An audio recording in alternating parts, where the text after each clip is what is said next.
Bonjour à tous, je suis très heureux de vous retrouver pour Intérêt Général et cette semaine, je reçois Bouchra Aliouat, qui est la secrétaire générale de la fondation KPMG. Bonjour. Bonjour. Peut-être quelques instants, rappelons le métier de KPMG. Alors, KPMG est un cabinet d'audit, d'expertise comptable et de conseil.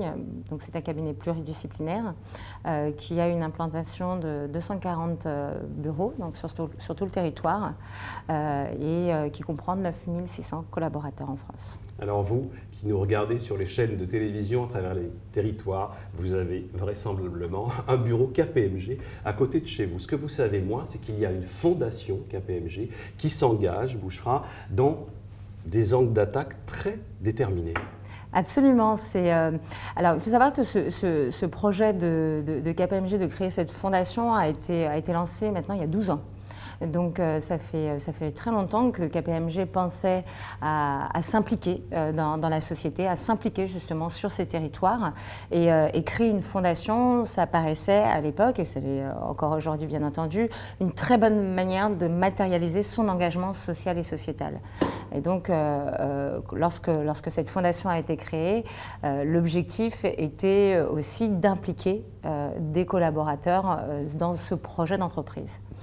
Donc aujourd'hui, la Fondation a décidé effectivement d'adresser deux champs, le progrès social et la transition écologique. Et c'est l'occasion, comme vous le disiez, d'impliquer les collaborateurs. Petite précision, la dotation financière, 500 000 € par an, et la Fondation KPMG s'inscrit dans un cadre quinquennal. Ces fonds sont dédiés principalement à l'inclusion, à l'entrepreneuriat inclusif, à l'environnement. Expliquez-nous. Alors, lorsqu'on a construit finalement ce projet d'entreprise, ce qu'on voulait, comme je vous l'ai dit, c'est d'impliquer les collaborateurs. Mais de les impliquer comment? Sur des champs qui aussi correspondent à l'entreprise et à ce que c'est faire effectivement l'entreprise. L'idée, ce n'était pas forcément de déconnecter la fondation à l'entreprise, mais c'est de voir comment les deux peuvent travailler ensemble et comment on peut... conciliation entre le business et le non-profit business, entre les affaires et le mécénat. Absolument, et c'était aussi de placer ce projet au cœur de l'entreprise et qu'elle matérialise aussi les valeurs et l'ADN de KPMG. Donc lorsqu'on a regardé un petit peu sur quel champ on pouvait intervenir, on a vu assez naturellement que ce qu'on appelle l'inclusion active, c'est surtout finalement l'employabilité, comment on peut agir pour former les jeunes notamment à favoriser l'éducation et l'employabilité des jeunes et plus particulièrement des publics les plus fragiles ou les plus défavorisés. Et donc sur ce pôle inclusion, on va beaucoup travailler donc sur l'éducation et plus particulièrement sur la formation professionnelle. Sur les lycées professionnels, et on le sait, c'est souvent des organisations scolaires qui sont décrites comme les parents pauvres. Il y a déjà 39 villes qui sont impliquées aux côtés de la fondation KPMG avec un programme que vous appelez, Bouchra, le lycée de la réussite. Absolument, on appelle ça le lycée de la réussite parce qu'on croit beaucoup et on y a cru. Et à vrai dire, c'est ce qui a conduit KPMG à créer cette fondation, c'est ce programme en particulier. Qu'est-ce que c'est concrètement? Lycée de la réussite, c'est très simple. On est parti d'un constat, d'un besoin. Lorsque vous créez un programme de mécénat, il faut toujours partir du besoin. Et là, on a travaillé sur le besoin qui était, à l'époque, la formation professionnelle était dévalorisée. La formation professionnelle, elle regroupait un certain nombre de jeunes qui n'avaient pas forcément envie d'être là. Parce qu'ils avaient parfois été orientés, ils étaient orientés par défaut et non par choix. Et encore aujourd'hui, lorsque vous posez la question dans une classe de 30 élèves qui a choisi d'être dans ce bac pro, vous allez avoir une main qui va se lever. Donc ça, c'était la première chose. Donc finalement, l'orientation subie et non choisie. Deuxièmement, on a décidé aussi de s'intéresser aux territoires les plus défavorisés. Donc on est vraiment sur ce qu'on appelle les quartiers politiques de la ville. Donc ça concerne aussi bien les banlieues que le milieu rural, parce qu'il y a effectivement très peu de réseaux autour de ces lycées. Donc, et puis généralement, effectivement, c'est aussi les populations qui sont le plus en difficulté parce que problématiques sociales, problématiques de chômage et donc aussi de problématiques dans l'insertion professionnelle de ces jeunes qui n'ont pas forcément de réseau pour pouvoir continuer leurs études. Et là, il y avait une vraie plus-value du mécénat de compétences apporté par KPMG et ce sont 1000 collaborateurs KPMG investis sur les territoires au sein de ce programme Lycée de la Réussite en particulier. Absolument. Et qu'est-ce qu'on va y faire? Ça va être très simple. C'est finalement, on va tout faire pour favoriser la réussite éducative des jeunes. Donc on va faire du parrainage de classe, on va faire des journées découvertes dans l'entreprise, on va proposer des stages, on va donner des bourses, on va faire venir des coachs qui vont travailler avec ces jeunes sur la confiance en soi, sur le monde de l'entreprise, on va faire des entretiens pour les CV. Finalement, on a une offre assez variée et on va utiliser tout ce qu'on peut avoir dans l'entreprise et notamment ses forces vives et ses collaborateurs pour accompagner finalement ces jeunes et les enseignants. Et c'est ça qui est très important, c'est qu'on va travailler main dans la main avec les enseignants. Et les enseignants, ils le voient d'un très bon œil, bien sûr. Là où on pourrait penser, c'est ce que j'avais entendu, le monde de l'éducation nationale ne veut pas entendre parler de l'entreprise ou le monde de l'entreprise n'arrive pas à parler avec le monde de l'éducation nationale, c'est faux. Il suffit juste finalement d'avoir un projet commun et le projet commun, c'est aider les jeunes.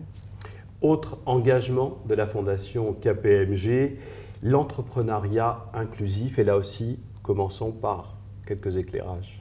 Alors nous, on a décidé d'utiliser finalement l'entrepreneuriat comme un vecteur d'insertion sociale ou professionnelle.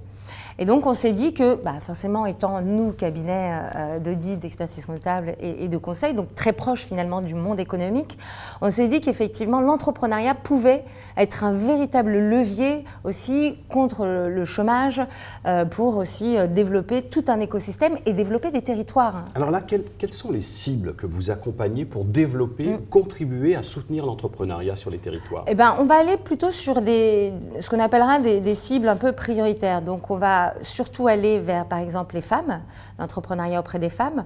On a aussi un programme auprès des réfugiés statutaires. On va avoir un programme auprès des entrepreneurs des quartiers. Et puis, enfin, ce qu'on appelle l'entrepreneuriat social. Et puis, on s'est allié d'associations. Là, on a fait des partenariats avec des associations qui accompagnent, bien sûr, ces entrepreneurs différents. Par exemple? Alors, par exemple, je vais vous prendre, si on prend sur les territoires, on va plutôt sur le développement économique sur le territoire. On a une association qui s'appelle l'ADIF, l'Agence pour la diversité entrepreneuriale. Et leur objectif, c'est justement de participer au développement économique des petites entreprises qui, à un moment, se retrouvent en crise parce qu'elles n'ont pas le réseau, à travers notamment un programme qui s'appelle Achat et Diversité. Et l'idée, c'était de faire que ces entreprises puissent avoir accès à des appels d'offres des grandes entreprises. Cependant, il faut qu'elles soient accompagnées. C'est ça, ces parce entreprises, qu'elles ont besoin d'expertise, de compétences. Elles ont besoin, mais absolument. Et là, c'est là que l'on rentre effectivement dans le programme. Et qu'est-ce qu'on va y faire? Eh ben, on va faire du speed consulting, de la formation, du tutorat, toute forme finalement des diagnostics, tous nos métiers. Et avec l'engagement des collaborateurs, eh bien, on va accompagner ces entrepreneurs. Alors, ce qu'il y a d'intéressant aussi, c'est qu'il y a un lien pour la Fondation KPMG entre ces angles d'attaque, d'engagement que sont l'inclusion et que sont l'entrepreneuriat que nous venons d'évoquer, avec l'environnement. Et il y a bien le petit « et », le progrès social, donc entrepreneuriat, soutien au monde éducatif et transition écologique. Qu'est-ce que ça signifie au fond ce « et » ? Alors, quand on parle de transition écologique, on adresse aussi, bien entendu, les enjeux environnementaux, mais également les enjeux sociaux, évidemment. Et ce qu'on a voulu faire également sur cet axe-là, eh bien, c'était d'accompagner finalement les acteurs du changement, donc toutes ces associations qui travaillent sur la transition écologique, pour qu'elles nous aident, nous tous, la société, à transformer notre façon de travailler, de produire, de consommer, pour qu'on soit plus respectueux de l'environnement. Et là, eh bien, on va mettre nos compétences. On va mettre vraiment nos compétences pour accompagner ces différentes associations. Et après, on va faire aussi un croisement avec, par exemple, le programme Lycée de la Réussite dont je vous ai parlé. Donc, comme je vous ai dit, on est présent sur les territoires et dans des lycées. Eh bien, on va insérer aussi un peu des projets environnementaux. On va encourager les étudiants à mettre en place des projets dans leur établissement qui s'adressent effectivement à ces grands enjeux environnementaux. Quand progrès social et transition écologique font bon mariage, conciliation pour le développement des compétences sur les territoires des entreprises et des jeunes lycéens des lycées professionnels. En termes d'impact, Bouchra, est-ce qu'on peut avoir une idée du nombre d'associations accompagnées sur les territoires, du nombre d'entrepreneurs accompagnés? Alors, sur les territoires, on a des partenariats avec 11 associations qui travaillent vraiment sur cet axe de l'entrepreneuriat et on accompagne chaque année près de 300 entrepreneurs, donc directement en one-to-one, et ça grâce à la mobilisation de près de 200 salariés, pareil sur tout le territoire bien entendu. Et pour terminer, ce qui est aussi fondamental, c'est que toutes les entreprises peuvent participer à l'essaimage sur les territoires du partage, du déploiement des compétences et vous inviter largement d'autres entreprises à rejoindre vos programmes. Alors bien sûr, évidemment. Moi je pense que l'engagement auprès de la société, c'est un engagement qui est nécessaire aujourd'hui pour toute entreprise. Quelle que soit sa taille, quelle que soit la taille finalement de l'entreprise, ce qu'il est important, c'est Porter qui disait ça, c'est la création de valeurs partagées. Finalement, qu'est-ce que l'on dit? On se dit que ce qui est bien pour l'entreprise, pour la société qui nous entoure, est bien pour l'entreprise aussi. Et quand on parle de ce constat-là, on se dit que l'engagement dans notre environnement direct est essentiel. Donc une entreprise peut avoir un lycée à côté de chez elle, un lycée professionnel, et décider, bien entendu, de s'engager auprès des jeunes, par exemple. Il me reste, Bouchra Aliouat, à vous remercier de votre venue. Je rappelle que vous êtes secrétaire générale de la Fondation KPMG. Et si vous souhaitez en savoir plus, www.kpmg.fr. Je vous donne rendez-vous toutes et tous la semaine prochaine pour un autre numéro d'Intérêt Général. Au revoir et merci.